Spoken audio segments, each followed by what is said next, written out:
Tokyo,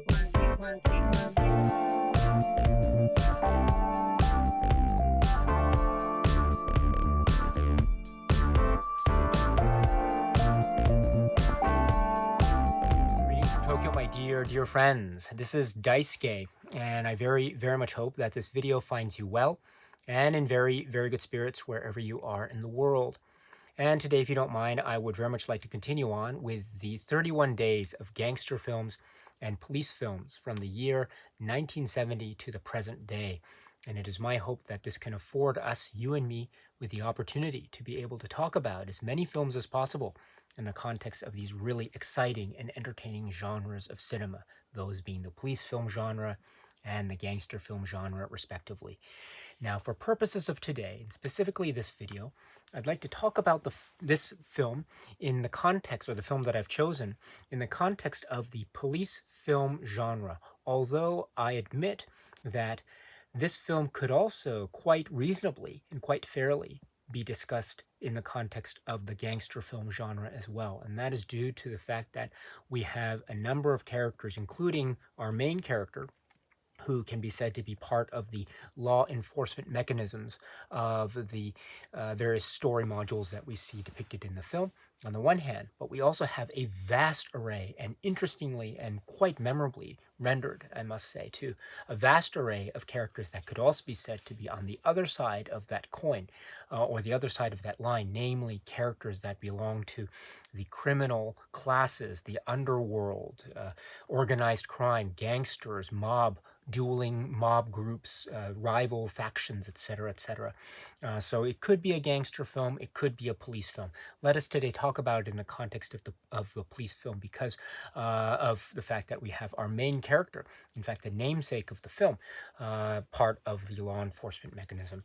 Now, this is a film from 1990, and it has a really outstanding cast. It's almost a who's who, if you will, of incredible acting talent and star names from this period leading up to 1990, which is the year of the release of this film. And it is directed by and starring Warren Beatty. And Warren Beatty stars in this film, which is Dick Tracy. Dick Tracy is a work which can be described, I think, as a comic book film or a comic strip film, or a film that is based upon comic book or comic strip characters. Chester Gould, Dick Tracy, the whole world is set forth here. So in that way, I think we can see this as being a comic book film from the 1990s, 1980s, 1990s. This being in the middle there, 1990. And what a film this is. This is so great, filled with vibrantly depicted colors, primary colors in particular, and the world is fleshed out in this unique, one-of-a-kind stylistic way. And at the heart of it, of course, we have the figure that is Dick Tracy, portrayed by Warren Beatty, and his attempts at toppling the various criminal elements of the city, including, among others, because there is, as I say, a vast array of criminal characters, underworld, crime, gangster characters who have this incredibly vivid and great makeup effects, most of them, to give them that larger-than-life, a wonderfully rendered comic book or cartoon-like aspect to, or animation-like aspect to their otherwise live-action portrayals. And so of these vast array of, say, criminal characters, the one that emerges in terms of being the main antagonist of the film is the character of Big Boy Caprice, who's played by none other than Al Pacino. So already we have this huge stage.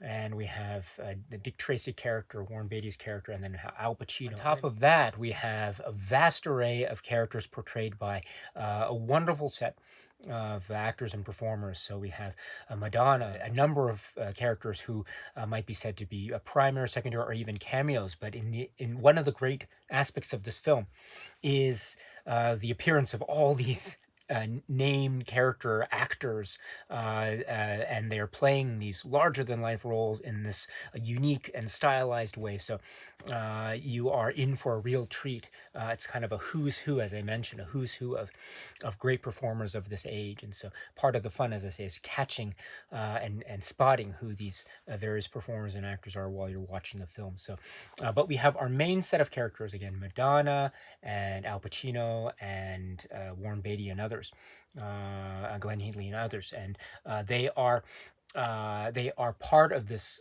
story involving Dick Tracy, and as I say, his attempts at bringing down these criminal elements of the city.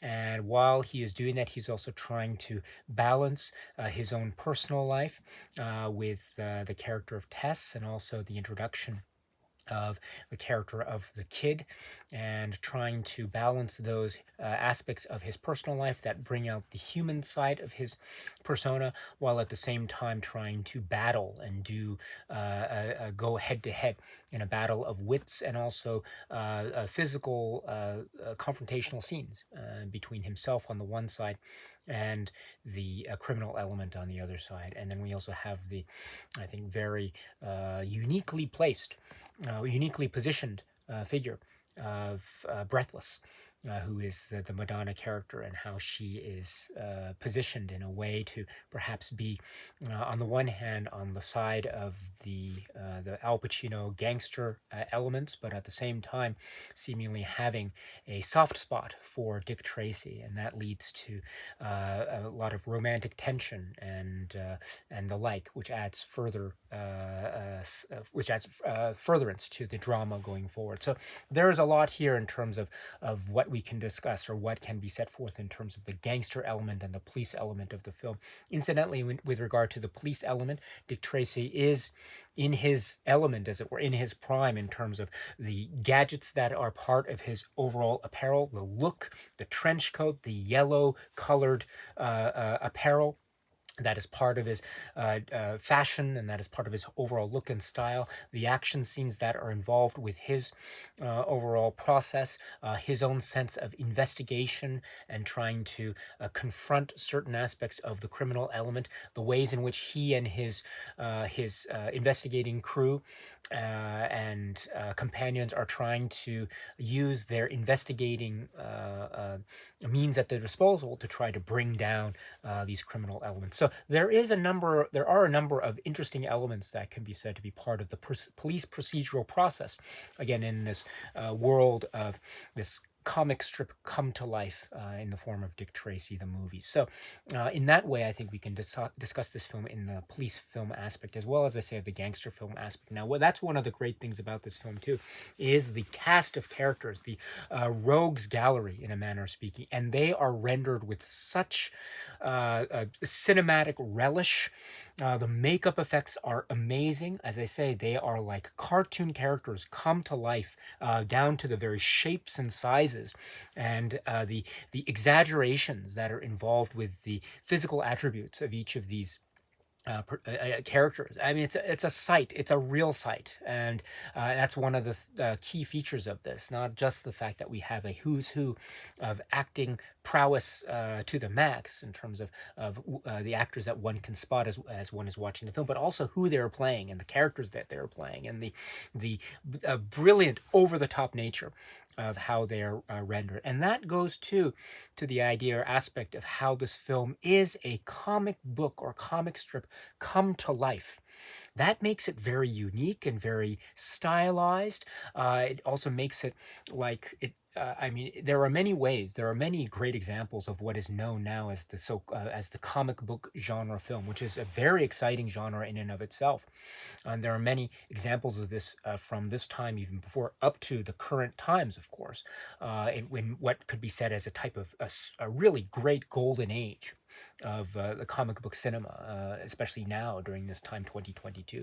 But back here, when we have this example of Dick Tracy in 1990, what we have is this really, it is like a cartoon come to life.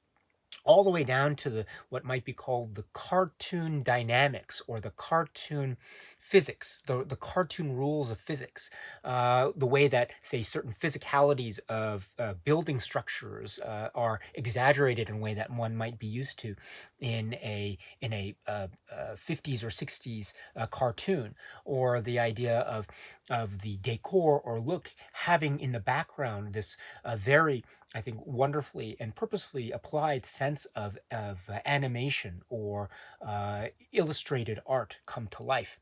And that it leads to this way in which the real live action scenes seem to be blending into those animation types of backgrounds. And so this mix is, I think, very much part of the exaggerated, wonderfully exaggerated style and look of the film, which is made, I think, to remind us of the fact that we are watching a live action cartoon. And I mean that with all due respect and much deference and also much love and admiration. I love cartoons. I love cartoons. And that makes this film so memorable and so magical to me now. And one of the interesting things, too, I might add is I remember first seeing this in the theater when it was first released as a kid. So it was 1990. So I would have been, what, 10 or 11 or so when this was released. And again, I saw it in the theater with my friends.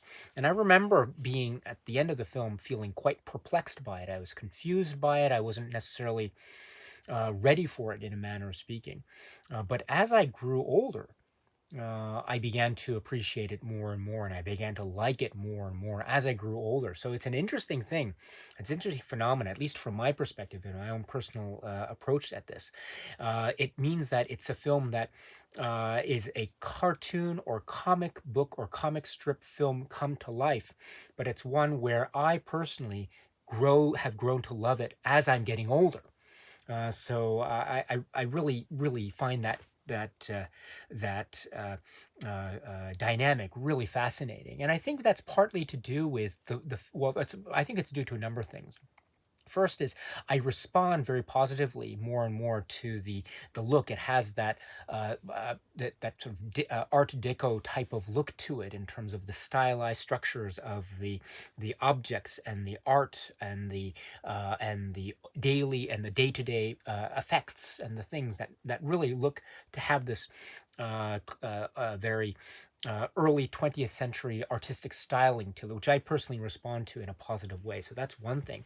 And then the other thing too is I think the subject matter is very intense, and it's very much there are times when it's really intense and actually quite violent, or it goes in ways that are maybe overly intense. It could have been maybe too intense for me as a young kid watching this film. But as I say, as I grew older, I began to see it as a very serious type of police versus gangster film. I mean, there are some scenes that are really quite shocking. And so this is a film that is a comic book film. This is a cartoon film or a comic strip film come to life, but that doesn't mean that it's a film that is only for kids. Or I mean, it has that audience appeal, that's for sure, but it's also one that has a wide appeal in terms of general audiences, including viewership of an older age, such as myself as I grow older. And that, I think, is due to a lot of the scenes of intensity that are, while they are intense, they are also, I think, very much in keeping with the gangster film genre or the police film genre. So that is another aspect that I think makes it an exciting view for me as I grow older. And then finally, I think just the look and aesthetic of it, and it's great, almost audacity of style. Done with such relish and appeal, I think make it very colorful. It's very fresh. It's very, and I mean this in a complimentary way. It is very memorable in its oddness. It has this kind of odd, quirky aspect to it, which I also respond to more and more as I grow. It's a really quirky film, and some of the choices, a lot of the choices, are really, I think, wonderfully strange. And therefore, I find this to be a great example of the offbeat, quirky, and is also presented in this way that is this action adventure film, very colorful, very over the top, very much a cartoon entertainment, and good for this film for being that and embracing that style wholeheartedly, because it goes for it definitely and never lets go. And in that way, I admire it so much for what it's trying to do in terms of its establishment as it's this kind of entertain. Great stuff. This is great stuff. Dick Tracy. Now, I know this has a type of production history details, and maybe certain things didn't pan out in the long run. You know, we didn't see other films from this universe of Dick Tracy, the cinematic representation of Dick Tracy, etc. And so maybe, you know, who's to know what could have happened had there been more films following up in this particular series. But in any event, I don't think that takes away anything from me when I watch this film. And as I say, as I grow older, I love this film more and more and more, and it becomes thoroughly entertaining for me. And I love its little details. I love its human elements. I love the drama stories, the dramatic stories, and the character arcs. There's one particular line. I don't want to go into too much detail, but there's one particular line where a character says to another, "You are one in a million." And that is a very memorable phrase. And now, whenever I hear that phrase, or whenever it comes up in conversation, a little part of me is always reminded of Dick Tracy, and so in a warm and welcoming way, I should say. So there are a lot of beats that I am connected to in a very, I think, in a very close way. And that, I think, is an indication of just how entertained I am by this film. And as I indicated before, I'll say again in closing, I am growing to love this film even more and more and more as I grow older. And that is a real interesting aspect of cinema. And when I'm able to find a film like that that I can relate to as I go on in years, that's something that I'm very happy about indeed. So here, my friends, is the work from 1990, which is Dick Tracy. Okay, my dear friends, so that's it for now. And so until we meet again, please be happy and healthy and well. And please keep on watching a lot of great, great movies. Thank you so much, as always, for your time. I very, very much appreciate it. Stay strong, stay safe, and cheers. Don't forget, you are one in a million.